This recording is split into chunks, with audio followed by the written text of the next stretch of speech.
Colleagues, good morning.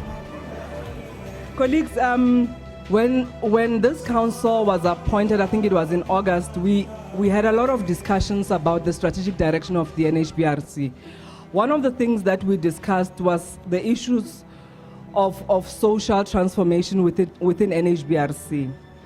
And how it appears like the issues of social transformation have taken a backseat in NHBRC, particularly in operations, in how we do things every day.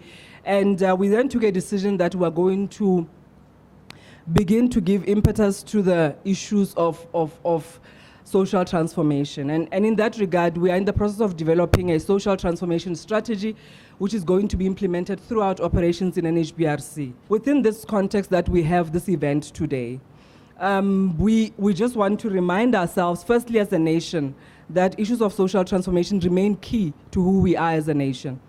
And secondly, that it's important that as NHBRC, we inculcate issues of social transformation in everything that we do. And in that regard, we have decided to adopt a few objectives in terms of us moving towards a social transformation strategy.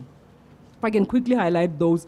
Firstly, with regard to this event specifically, it's about understanding disability issues among NHBRC employees. And we know that disability is not only about physical disability, there's other forms of disability too. Secondly, the rights of persons with disabilities have to be respected, and we need to ensure that those rights are respected as the employees of NHBRC. We also want to explore the gains to be derived from integration of persons with disabilities in our operations, as I said, and in the home building industry. And lastly, we want to begin to do more work towards creating opportunities for employees to engage with and be inspired by people with disabilities who have achieved success in different areas. So I hope as we go through the events of today, we bear that in mind, that it is not about today's event only. This is the beginning of us as management, as the executive, as council, saying we need to begin to be serious about issues of social transformation in NHBRC. So with that, colleagues, I would like to welcome each and every one of you on behalf of the CEO, on behalf of the executive. Thank you very much, Communications, for also arranging this event. Thanks, Sapo.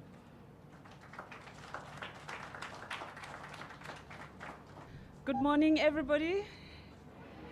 Thank you very much for inviting me, the NHBRC, to come and celebrate, commemorate, and mark the day of people living with disabilities today. Transformation, or maybe inclusion of persons with disabilities, it starts in societies before it can get into offices and all places of employment. What I want to say to you today is that you need to keep your mind open. Don't look at yourself and say, if I was on a wheelchair, I think I wouldn't be able to do that. Our society is very fearful of people with disabilities. Am I right? Yes. People are very scared. What am I going to say to her? What am I going to say to him? Whatever you say to your other staff members, that's exactly what you're going to say to that person. But in reality, colleagues, I just want to say, we all have a disability. Whether it's visual, whether it's something you have declared or not, there's something that you're struggling with as a person. Some people forget easily. Some people just cannot remember things except if they've written those things down. So it's not about the fact that people are disabled and it means they cannot be economically active. It's us as a society who decide where we want to place people with disabilities. And because people with disabilities are told, you can do this and you can't do that, and they believe it. So I just want to say to everybody who has a disability, if people have been telling you that there are things you cannot do, you have to work around it. And if there's something you believe in, make sure you get to do it. Sometimes we don't go forward in life because we don't want to take calculated risks.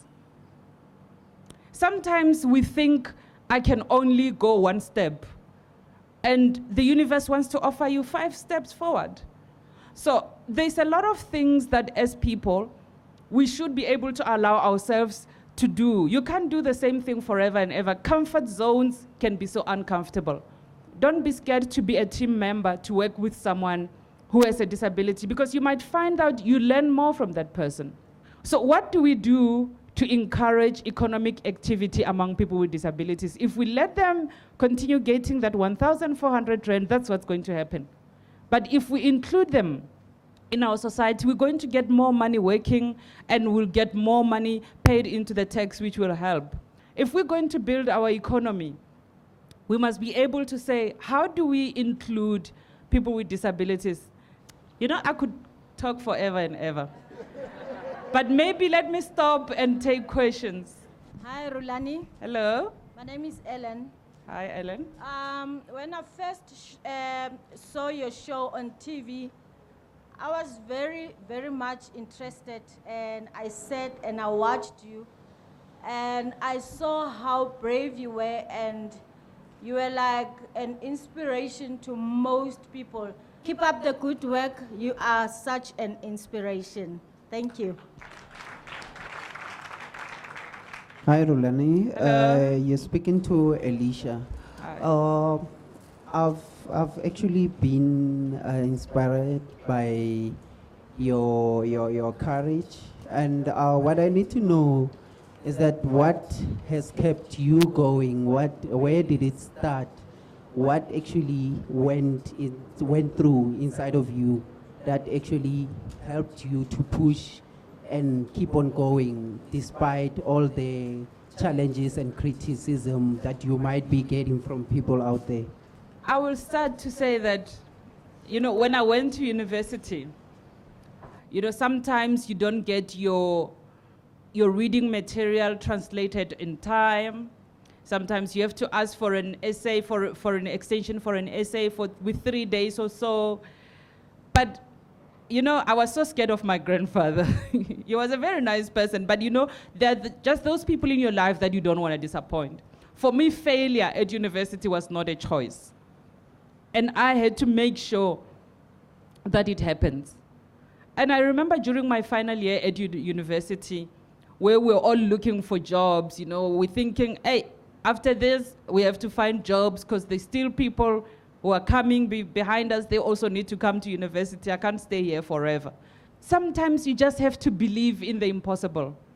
You just have to trust that things will work out, even if you don't know how. I mean, I sometimes look at myself and I don't know how I've been able to do certain things. It's the ability to be able to laugh at mistakes. And little things like those have been able to allow me to make it in life. And also, I don't waste time on people who focus on doom, people who will tell you, you will never get it. You'll never get in the SABC. You'll never get to do that. How do you expect to go overseas alone? I focus on like-minded people who I know that they understand where I'm going and where I would love to be. I get going because if something went wrong today, I don't expect tomorrow to go wrong. You must just always think, if something went wrong today, tomorrow there will be something else that will go right. Sometimes we carry a lot of what went wrong. If I had to walk around worrying about those kids who laughed at me when we were growing up, when we were playing together, that I couldn't open my right eye, now I wouldn't be able to greet those people who are now grown men and grown women. You can't walk around judging people because they know less. My family didn't know how to deal with a blind person until I was there. Some of you don't know how to deal with certain situations because you have never experienced them. Sometimes you have to learn to forgive and move on.